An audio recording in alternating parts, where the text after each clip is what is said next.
And we are recording. Hi, everybody, again.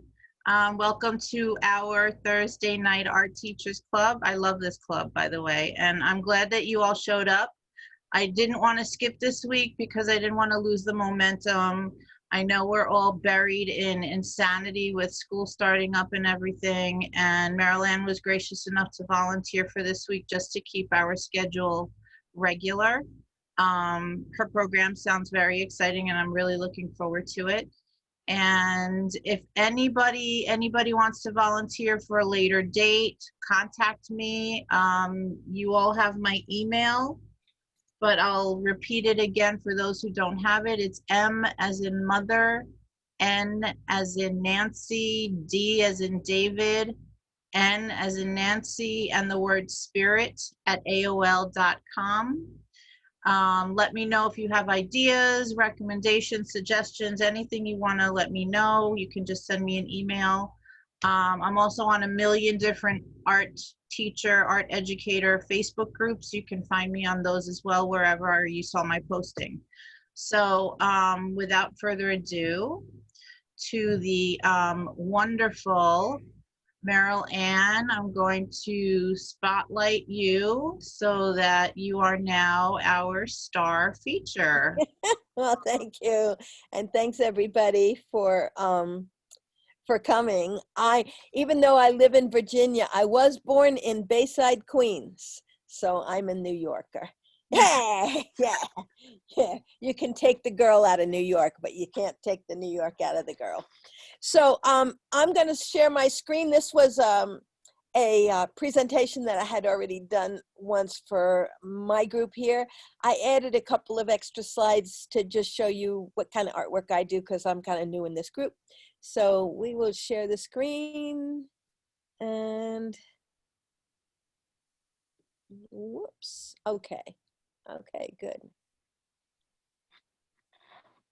Okay, so let me just move my things around on the screen here so I can get to what I need to get to. There we go. Okay, so this is me and my granddaughter. I'm teaching her how to sew. I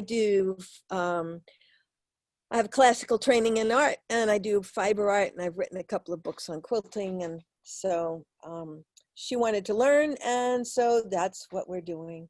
And I have oceanviewarts.com. Whoops. Here we go. And so this is my art school on the left, and on the right is my foyer that I'm very proud of because that is a statue, a hand-carved statue of Saraswati, the goddess of the arts from India. And I've checked with some experts about her value. She's actually a museum piece. She's worth about $5,000. And I happened to be at the right place at the right time. And I got her at a garage sale for $87.50. Wow. Takes 3 people to pick her up. She's a beautiful piece, but I love the idea of when people walk into the foyer, they're met with the goddess of the arts.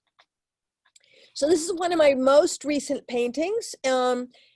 You know, back in the 60s, I marched, but I don't march anymore, so I can do art. So that's what I wanted to contribute. So this painting has been on display at the Virginia Beach Arts Center, and it's also in memoriam, Soul of Light. It's George Floyd, and G-clay prints are being sold, and all the profits are going towards equality groups, such as Black Lives Matter. And after I did that one, then I did this one of Breonna Taylor. And I don't know if you can notice, I kind of gave her a Statue of Liberty crown, if you can see that kind of in the background. And so I'm going to go through these quickly. And this is another piece. These are all acrylics, by the way. This is Dragonfly Dreams. This is homage to Clara Driscoll, who is the person who created most of the more famous Tiffany lamps. It was a long time before she got credit. And this is a piece I did for a show where they wanted us to copy one of the great masters. And they said it had to be delivered unframed. So I brought this in, and the guy's like, no, you have to go take the frame off. But that frame's painted on the canvas, so I couldn't take it off. So the joke was on him. One of my favorite faces in all of art, the Delphic Sibyl. in Michelangelo's Sistine ceiling. So I also do colored pencil on black, a lot of mandalas and stuff, and that's another class that I can teach here sometime, the beginnings of how to do that. I'm also a founding member of the Labyrinth Society, and I do interactive labyrinth art installations. These are two labyrinths that I've made. The one at the top is on canvas, and the one at the bottom was on a terrazzo patio in Virginia Beach. And I do other kinds of funky art. The piece on the left was for a Day of the Dead party, where I painted the mural and cut out the holes for the faces so that all the people at the party could get their photos taken in the as Day of the Dead characters. And then on the right, I decorate everything. So there you go. I broke my ankle. I decorated the cast. So at one point was allergic to oil paint, and I closed my first school around that time and got involved with fiber art for about 20 or 30 years. And then I got unallergic to oil paint. So now I'm back. But in the meantime, I got involved with a lot of fabric stuff and fashion, wearable art. So these are two of the pieces that I did during that time. And here's another one. So it looks, the Taj Mahal looks like it's painted on the back of that cape, but these are actually little pieces of fabric and thread. So basically, when I became allergic to oil paint, I wanted to figure out how to paint, but not use oils. So I figured out how to do it with little pieces of fabric. And these are a couple more fabric pieces. The one on the left was a part of what's called a quilt challenge, when they ask you, I hope that's not Trish. Okay, when they ask you they give you a set of rules and you have to follow them. So for this particular one, it was a certain size. You had to use mostly the blue color, and it had to be about Van Gogh. And so I thought Van Gogh's self-portraits were crazy looking in the eyes, and I wanted to do something I felt better of. So I did his eye as I imagined him when he was painting his irises. And so the iris of the eye is made out of silhouettes of irises. I don't know if you can see that. So I put a lot of jokes in my stuff. And then the one on the right is Goddess is Rising. So here's her head and her arms. So that's rotating, looks like a rotational mandala. And this is the last piece of mine, No Place Like Home. So this is about finding your way home. That's why the Oz characters are in this piece too. They're kind of displaced. It's hard to see, but the Glinda the Good Witch is up here, and there's the characters. And of course the Tibetans have been displaced. And this, it also appears to be a painting, but it's all little pieces of fabric and thread. It's about 5 feet tall. So I got involved with fabric and had a good time with that. And I'm still doing, so now I'm mixing everything up. These are a couple of my books. This is my daughter. She's a 43-year-old doctor now, but this was, her dad died in a plane crash when she was 5. And so as part of my healing, I did a lot of sewing and quilting, and she wanted to do what mommy was doing. So I invented this technique that was easy way for her to make a quilt. And this up here is her first quilt, which she exhibited in the quilt show when she was 6 or 7. And then that developed into my book, which is still a fast and easy way for anybody to make a quilt. I've made 5 baby quilts in one day using this technique. And if your idea is to get as many, quilts done for, kind of a giveaway process or something, it's a fun way to do it. So, and it was fun to learn how to write and publish books. This is just my background when I was in art school. So everything you see here, I did when I was a teenager. The one on the upper left is my 4th painting. And so, and this is a plaster cast. So we painted from the figure up here in the upper right, from plaster cast. So I drew the back here from plaster cast. The charcoal drawing on the lower left is a plaster cast. When I did that when I was 16. On the right our teacher would put up a model and say, okay, draw the bones or draw the muscles. So that's, I studied with him for 7 years. So that's my background. So and Howard Pyle is in my background, as we will see. He's one of the people in the genealogy of my art school, Ocean View Arts. So the Red Rose Girls and Howard Pyle. So all three of the Red Rose Girls were elected to the Society of Illustrators Hall of Fame. And you see them below: Jessie Willcox Smith, Violet Oakley, and Elizabeth Shippen Green, and they all studied with Howard Pyle, who's considered the father of American illustration. And so this is a portion, most of these slideshows were done for my students to see. And so this is a portion of our artistic family tree. And now, whoops, I'm sorry. And now you are taking this class with me, so you would be considered an Ocean View Art student too. So this is you up here. And so you studied with me, and I studied with my teacher, Harold Stevenson, who studied with Frank Riley. He also studied with Norman Rockwell down here, but Norman Rockwell's not in the direct lineage of Howard Pyle. So Harold studied with Frank Riley at the Art Students League. He studied with Dean Cornwell, who studied with Harvey Dunn, and he studied with Howard Pyle. So Howard Pyle's influence is through all of these people to everybody who I teach. And so the Red Rose Girls didn't teach anybody, but they would be here if I put, they'd be like cousins if I put them in the in this family tree.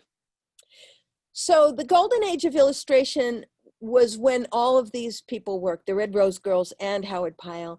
It was an amazing flourishing of illustrations in book, and partly it was because of advances in technology that books could actually print in color the artwork that the illustrators did, which was new. And so these are two of the illustrators of the golden age. On the left is Warwick Goebel, and on the right is Edmund Dulac.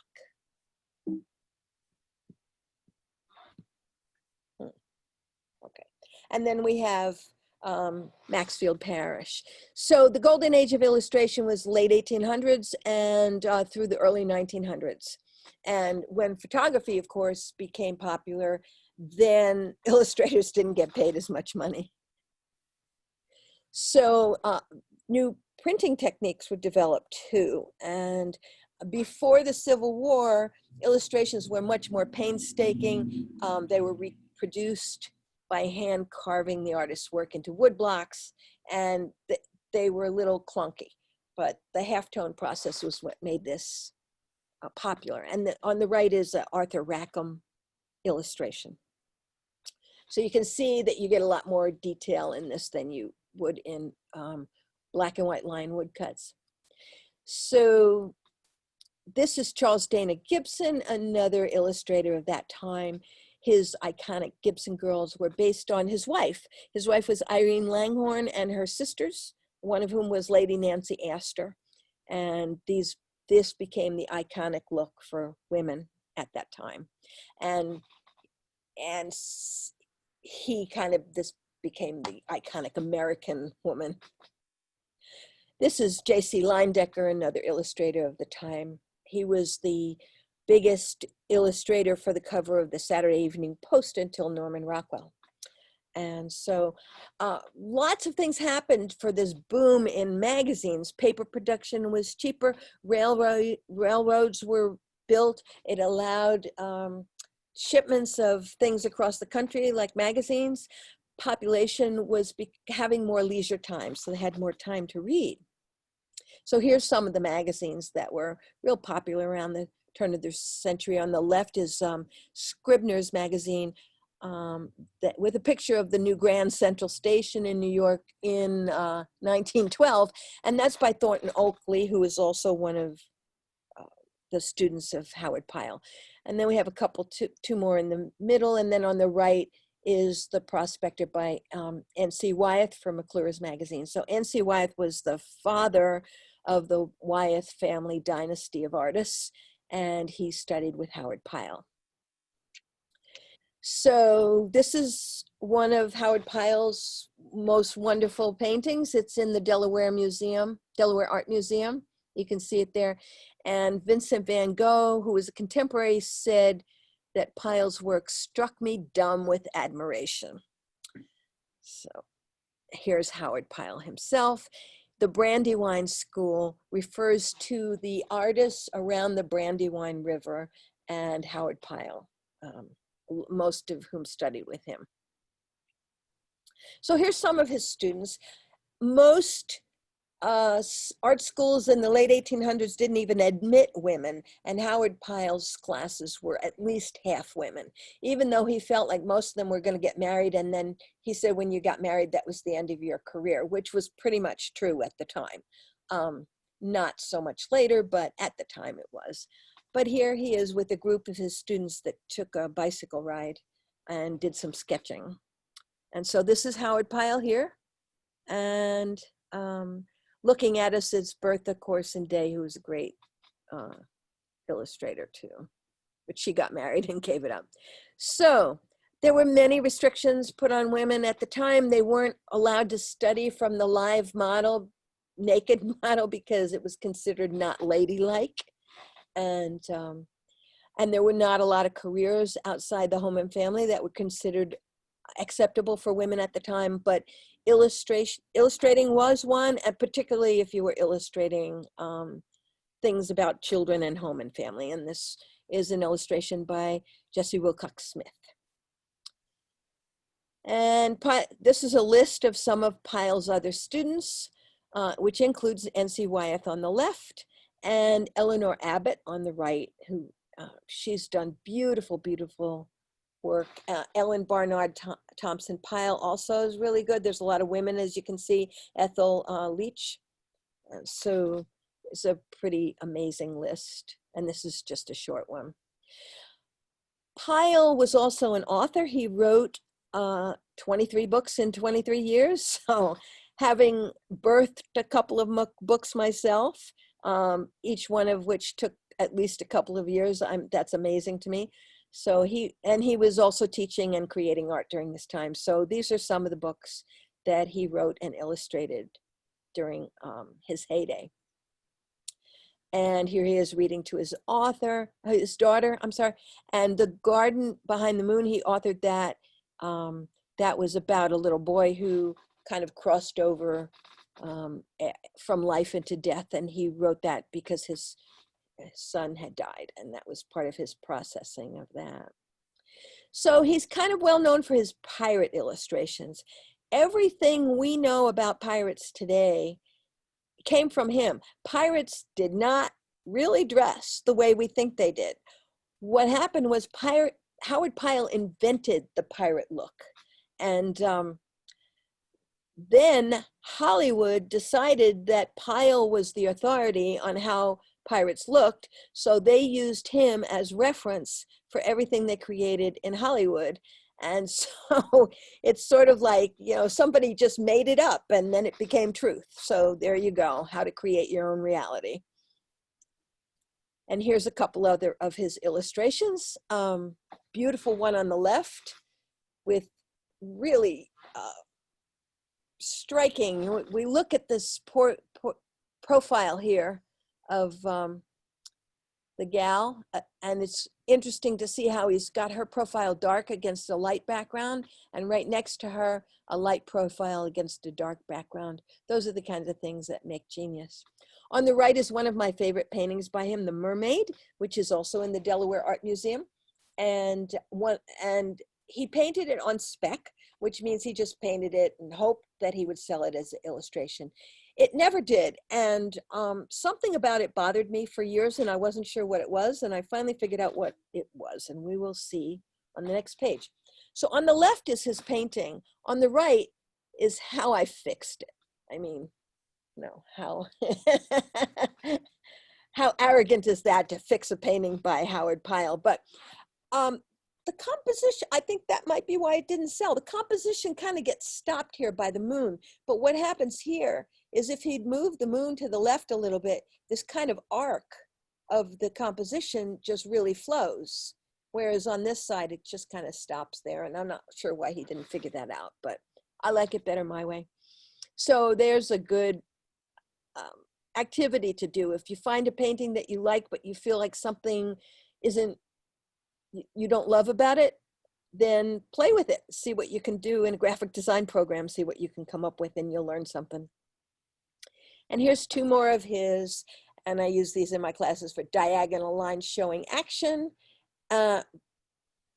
versus the, there's a lot of verticals and horizontals in here that give a more introspective look with Thomas Jefferson writing the Declaration of Independence. So the Red Rose girls, and here they are, Violet Oakley, Jessie Willcox Smith are facing the camera. Elizabeth Shippen Green is on the left, I believe, and Henrietta Cozen's on the right. So Annalee Merritt, who was an artist at the time, said the chief obstacle to a woman's success is that she can never have a wife. And that's not so true anymore. But what a female artist or any artist really needs is kind of a slave to run your household and, you know, take care of all the details so you can paint. So that's what they did with Henrietta Cozen's, who's standing here. And I don't know if you can see, she's got a watering can. So she's watering them and they're each holding a rose. So that's kind of a little joke that she's the one watering the Red Rose girls. And she ran the household and cooked and cleaned and everything. And the three artists just worked all the time, and they did that for 14 years happily. Here's the Red Rose Inn. Howard Pyle named them the Red Rose Girls when they all decided to move in together to the Red Rose Inn, and they rented this large place for all of themselves. And two of them had parents living with them too that they supported. So 1901, that was a big deal. They formed kind of a close family unit. They called themselves the Coggs family, which was the COGS was the first initial of their last names, and they promised each other they would never marry. And that lasted for a while. Oh, here we go. The Coggs family from Cozen's, Oakley, Green, and Smith. And this on the right is an illustration for Collier's by Violet Oakley that depicts the three of them. So they were criticized for their unconventional lifestyle because they were told that they should, you know, do normal things like normal women, like get married and have babies. And they luckily demonstrated to the world that women could be very successful professionals. And they were at Red Rose Inn until it was sold, and then they moved to this place, which they called Cogsley, again after their names. So Jessie Willcox Smith was an illustrator. She was considered one of the most prominent female illustrators in the US, possibly one of the two most famous and successful, the other one being Rose O'Neill. And she started out as a kindergarten teacher. And after one, I don't know if it was a year or a semester, she decided she would rather paint children than take care of them. And so she went to art school and started learning how to draw and paint. And her anatomy is just impeccable. You don't ever see a figure that she's drawn or painted that something looks out of place. So she studied at the Pennsylvania Academy of Fine Arts with Thomas Eakins, Cecilia Beau, and Thomas Anschutz. And so Thomas Eakins studied with Jean-Léon Gérôme, who is in our family tree right here. And he also studied with Leon Bonnat, who is right here. So you can see these little lines say who studied with who, and that's how this influence comes down through to Ocean View Arts. Cecilia Beau studied with Schuschli, who studied with Paul Delaroche, and Paul Delaroche is right here, the teacher of Gérôme. And she's also studied with William Sartain, who's right here, and with Bouguereau, who studied with Picot, and Picot is over here. And Thomas Anschutz, she studied with him. He studied with Lemuel Wilmarth, who is up here. So that just kind of gives you an idea of how this knowledge gets distilled down through generations. All of these teachers here were artists first and teachers of students second. So when she was 25, she had her first illustration published in St. Nicholas magazine. And after she graduated from Pennsylvania Academy of Fine Arts, which she and a lot of the people said they didn't really learn that much. The women were put in classes where they didn't have as many opportunities to learn as the men, and were supposed to be just happy to be there at all.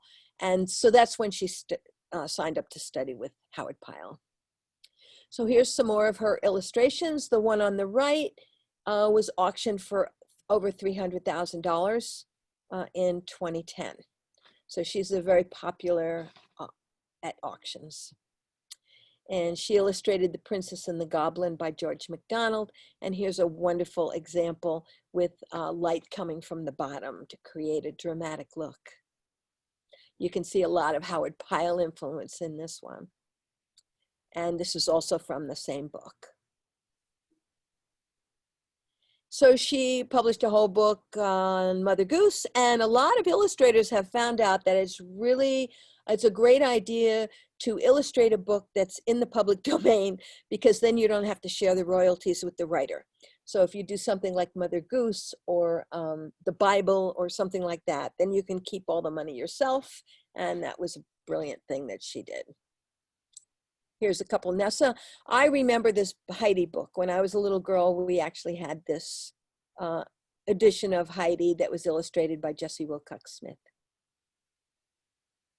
So Violet Oakley is one of the other ones of the Red Rose Girls, and she was the first American woman to receive a public mural commission. Before that, it was thought that women were too weak and addle-brained to do something as big as important as a mural, so they let the men do it.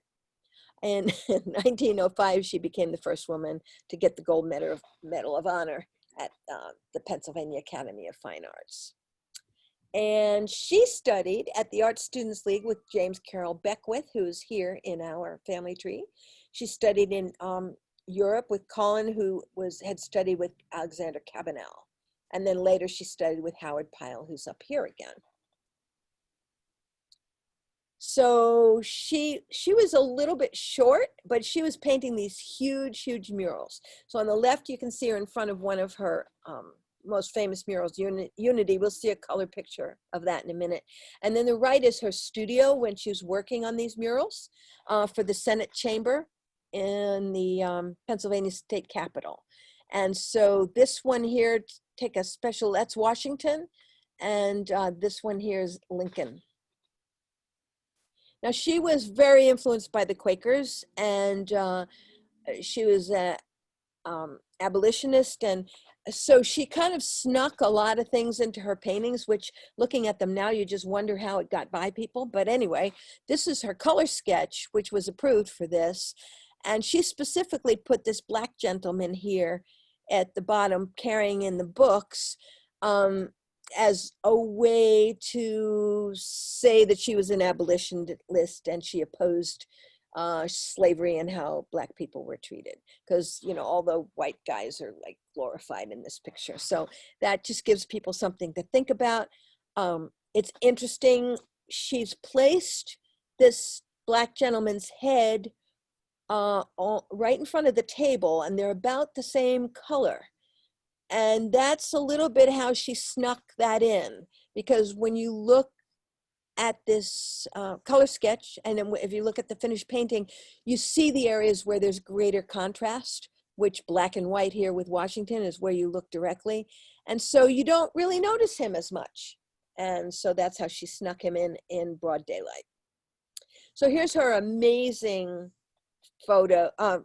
picture of Unity in the Senate chamber, the Pennsylvania State Capitol.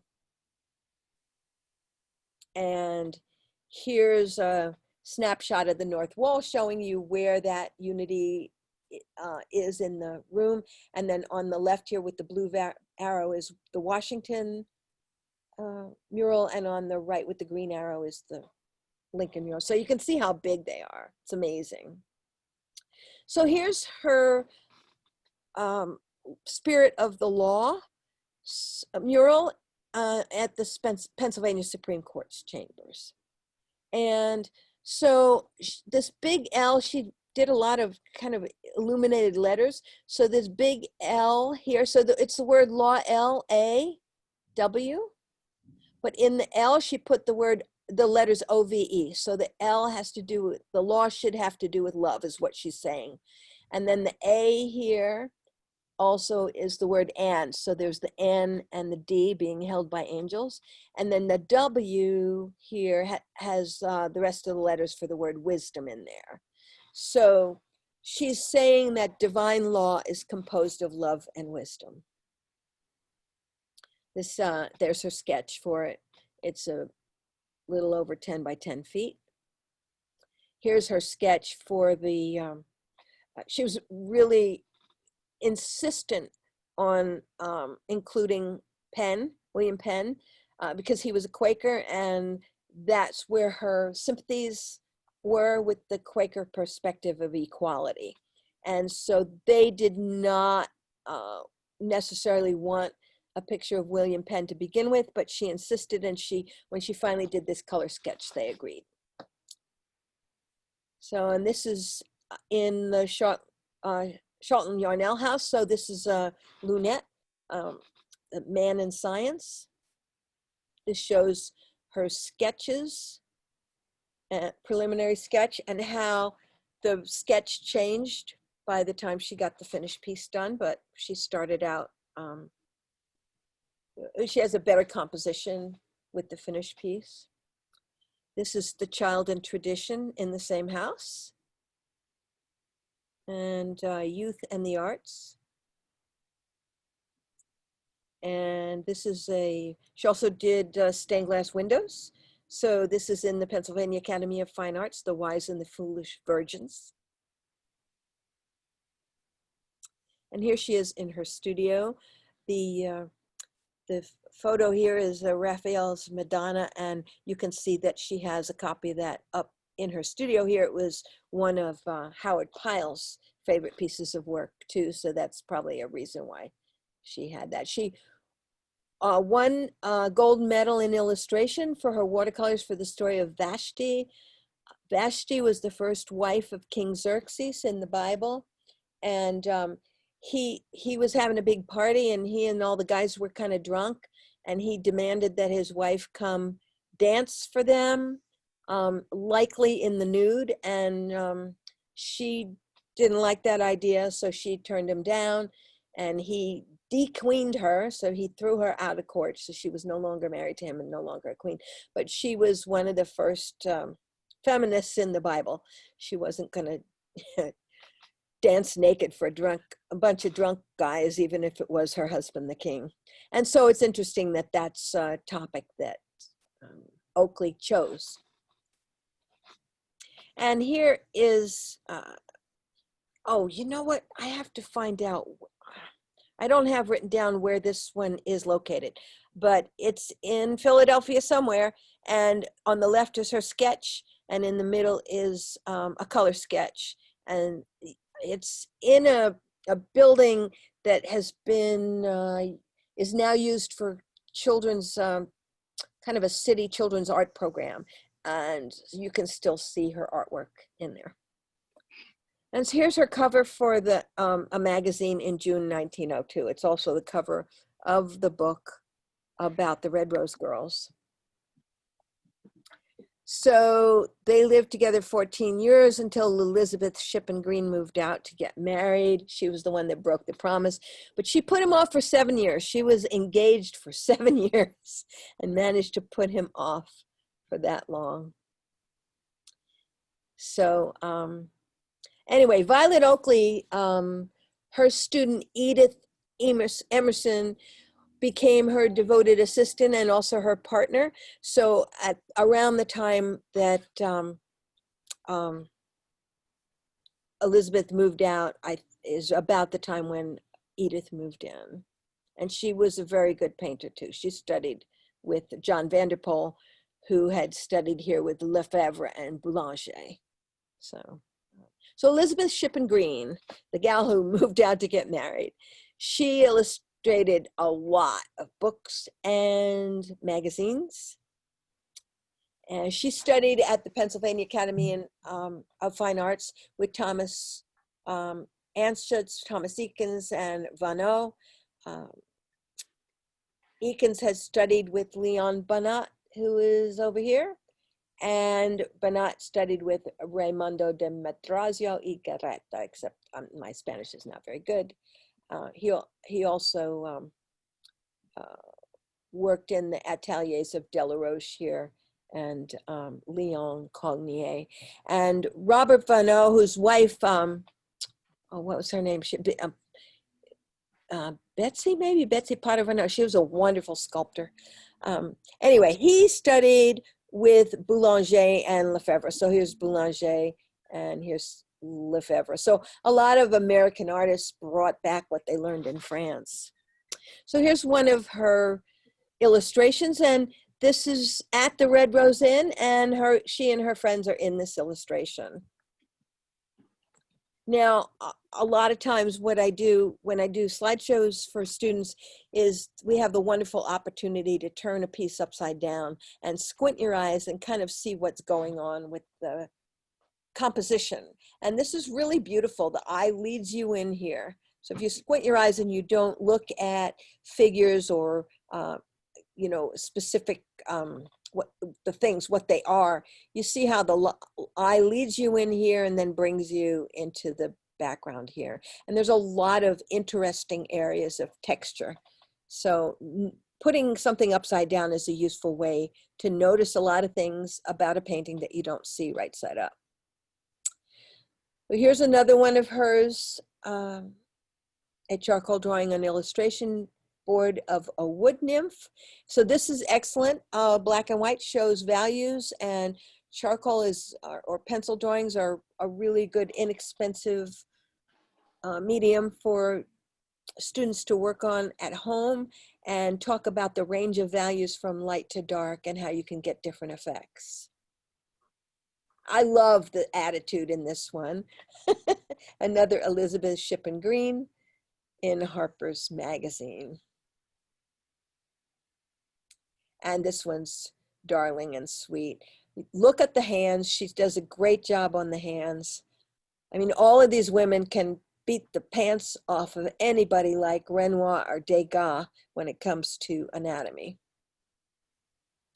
And another beautiful painting by Elizabeth Shippen Green, published in Harper's Magazine.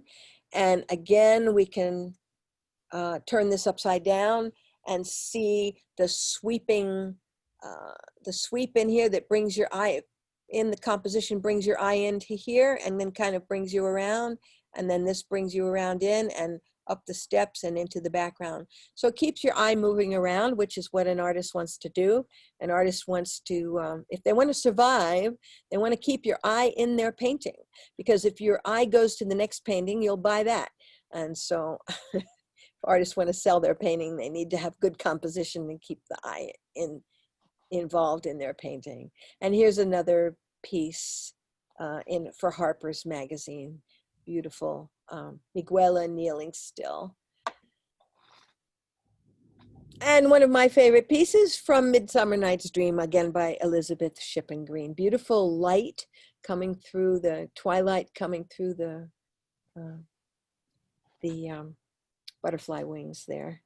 And an opportunity to analyze how light works at twilight. And Chiselle. So another one in Harper's. So here on the left are Jessie Willcox Smith and Elizabeth Shippen Green at Cogsley with Prince the dog.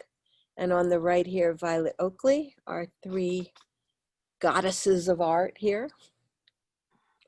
These are some great books where you can get more information. There are many, many more books than what I show here on Jessie Willcox Smith.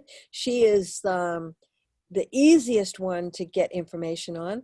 And Violet Oakley,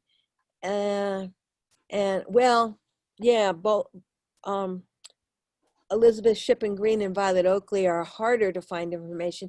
The only book I could find with Elizabeth Shippen Green was in the Women's Illustrators of the Golden Age. And this book here, Sacred Challenge, is about Violet Oakley and the 43 murals that she did for the Pennsylvania Capitol building. And that's a wonderful book, of course, out of print if you can get it. I get a lot of my books from thriftbooks.com, used books, and you can put these on a wish list and they'll let you know when they're available. So, so that completes our exploration of the Red Rose Girls. Thank you for attending. If you'd like to know about my upcoming online and on-location classes and workshops, you can email me at marylandb@mac.com and I'll put you on the list. I have a lot of online classes I've been developing during the pandemic, and I'm still working on some. I have some YouTube instructional videos focused on kids, most of them. And just Google my name, Marilyn Butler, on YouTube. If you have trouble finding it, you can email me. And on Facebook, Ocean View Arts, and also, of course, oceanviewarts.com. And you can get other information there. And that concludes our presentation for the evening. And I'm open for questions if anybody has any. Thank you. That was really fascinating. Thank A lot you. of the work did not look like it was done so long ago. Yeah, a lot of it was the late 1800s. Amazing. Because these three women were modern women for their time. Mm-hmm. Very modern women. So, yeah, they did put up with a little bit of Victorian flack.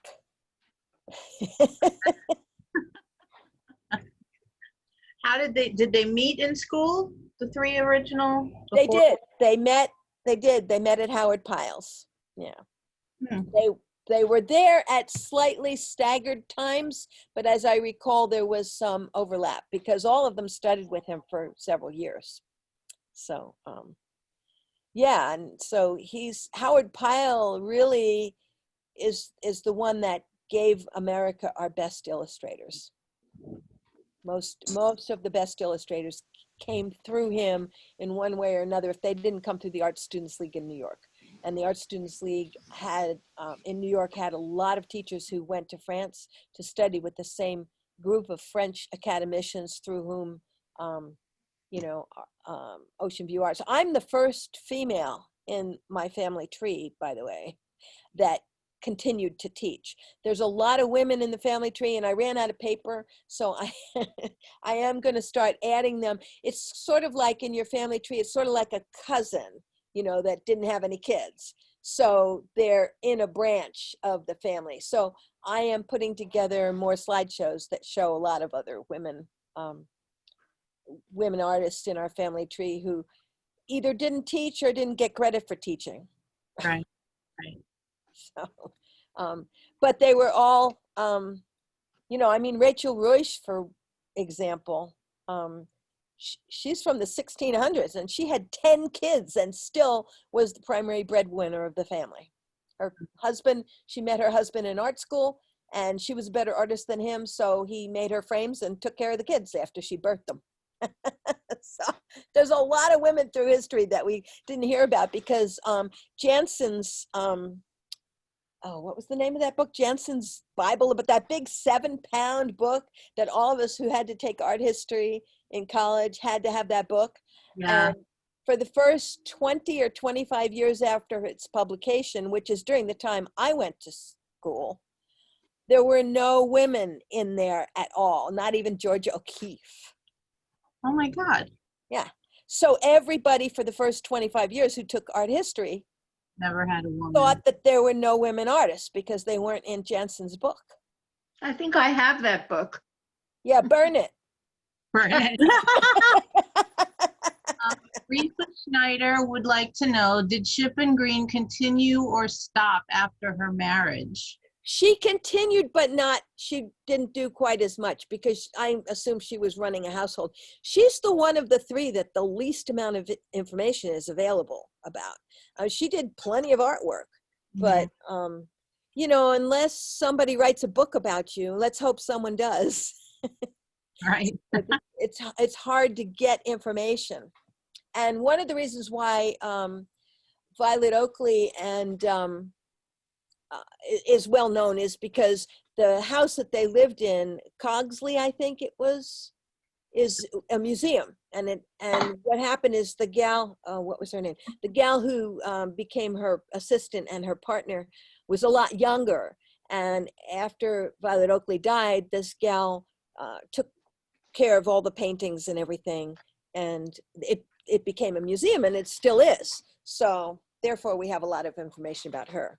It just kind of depends on, you know, who you look at. A lot of the best artists we don't know anything about because they sold their work to private collectors. And if private collectors love your work and they bought it all up, then there wasn't anything left for the museums to have. And what we know about art is what ends up in the museums, not the stuff that sold first. That makes sense. Yeah. And a lot of those that sold first were women. So it's worthwhile finding out, you know, our art students are, you know, little girls, or in my case, little girls and big girls. And, you know, they need to know that there were women artists that not only were fabulous, but some of them were lots better than the men that have gotten all the glory. So Laura hopefully wrote, the tables are turning. yeah, Laura Rapard wrote, it took women in art history. She took women in art history at the University of Kansas in 1980, and it was the first time that she had ever heard of women making art. Wow. Yeah, there you go. 80? And that was groundbreaking in 1980, really. Oh my God. Yeah. Well, we've been around forever. Busy doing other things. Yeah. So. Oh my God. Yeah. We need more notoriety. Yeah, and it's about time. Personally, I think that the balance of patriarchy is shifting. Yes. Not a moment too soon. Yes, agreed. In all areas. Agreed. And one of them is, you know, uncovering more women artists. The National Museum of Women in the Arts is really awesome, and I have 4 slideshows on the women in that museum, and I haven't even broken, you know, the surface of what they've got. My 4 slideshows are some of the ones I like the best. And do that one next time. Is that the museum in DC? it is. Yeah, I think I went to that when I did a PD 2 summers ago, where we went to about 9 different museums in 4 days. I think that was on the rotation, and I was fascinated. It's all just women and their art, and it spanned the century, and it was. It does. Yeah. Yeah, Wilhelmina Holiday founded that, and she deserves a lot of credit. She and her husband were wealthy, and they collected art, and they were in Europe. And at one point, she found a painting. I can't remember who it was. It might have been by Clara Peters, and she said, "Wait a minute, is this a woman?" And you know, the gallery that was selling it to her said, "Yeah," and she said, "You mean there were women artists?" And that started her on her journey. And then she's created a whole museum. I'll probably have 6 or 7 hour presentations on just the women in that museum by the time I'm done. But I'm going to do one that's an overview that kind of, you know, hits on a few of them. That would be great. Yeah, so I could do that one too. So anyway. The comments are overwhelmingly positive. This was very informative and very interesting. Well, good. Yes, thank you. Can you, let me see if I can make a screenshot of the comments. Is the chat somehow available later, or no? I should just get a picture? No, it doesn't, I can't copy it for some reason. Okay. So you might want to just get in there and copy it before we sign off. Okay, I great. just want to say I'm sorry I was late to the show. My television was not working. Oh. So it just fooled me. If it's not one thing, it's another, but I was glad I got in for the end of it. Very, very interesting, beautiful, beautiful artwork. Very, very good. Very informative. Amazing illustrations. Thank you. Yeah, these women are Pleasure.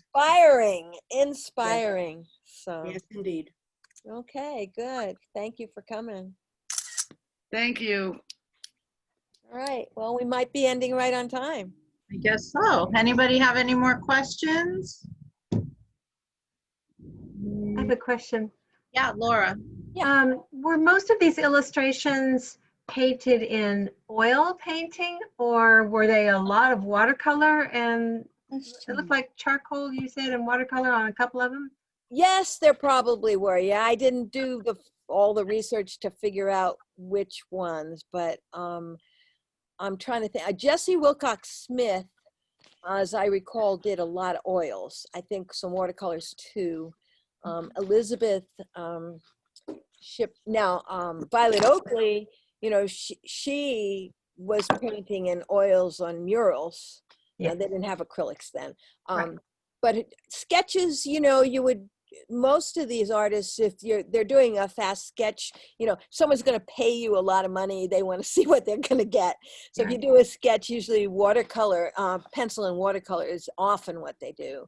And so, yeah, most illustrators were working in oils then. I remember my teacher studied with Norman Rockwell, and he tells stories about Norman Rockwell finishing a painting for the Saturday Evening Post and bringing it on the train from New Rochelle, New York, down to Manhattan, and it was still wet. Yeah. And he brought his brushes in case he wanted to change something while he was there. Great story. Yeah. Thank you so much. Oh, thank Very, you. very knowledgeable. I'm so impressed. Oh, thank you. Well, I love my very much. subject, women Also- artists. Could I say, when is the next opportunity to see one of your Zooms? What are you, mine? Well, this is New York, Gotta. New York City, Association of Art Teachers? Teachers. Art Teacher Association. So they do a cool thing every Thursday night, and it's free. And now that you got the link to be on here, I'm sure you'll be on Stephanie's list forever until you beg to get off. Okay. Thank you, Stephanie. You're welcome. Yeah, I'll send you out an announcement every week before the next event, and the link goes out the night before or the morning of. So next week we're supposed to have a woman named Bryn Berryhill, who's going to teach us a method of finger weaving that is traditional Indian, I want to say, or Latin American style. I haven't been able to get a hold of her for more details, but I'm really excited. Because all we need is 2 pieces of wool, your fingers, and maybe a needle, a weaving needle, and that's it. So that's something interesting, something we haven't done yet before. So I'll be sending that out probably Sunday night, a flyer for next week. And again, if anybody wants to volunteer, teach a session, run a session, offer another informative lecture, a skill we don't know, feel free to email me and we'll set it up. I think in the midst of all of the crazy going on in the world right now, a lot of us really look forward to this weekly time where it's just us and either making art and talking and just communing with each other has become something I really look forward to. So I appreciate you all participating. Thank you. Thank you. Thank you. It was wonderful. Thank you. Thank you. Thank you all for coming. Thank you. See you, Meryl. That's great. Thank you. Bye-bye. Bye. All right. Marilyn, I'm going to call Thank you you. very much. Nice welcoming. Did you get all your screenshots before we I sign? did. I'm good. Yeah. Thank you. Thank you, Stephanie. That was fun. Thanks That again. was fun. Thank you for doing this. Thank you, Meryl. Thank you. Welcome. Bye. Have a Bye-bye. great week, everybody. You too. Be safe and healthy and uplifted. Yes, all the way up. Hello, dear. Hello, can you hear me? Call me back on a different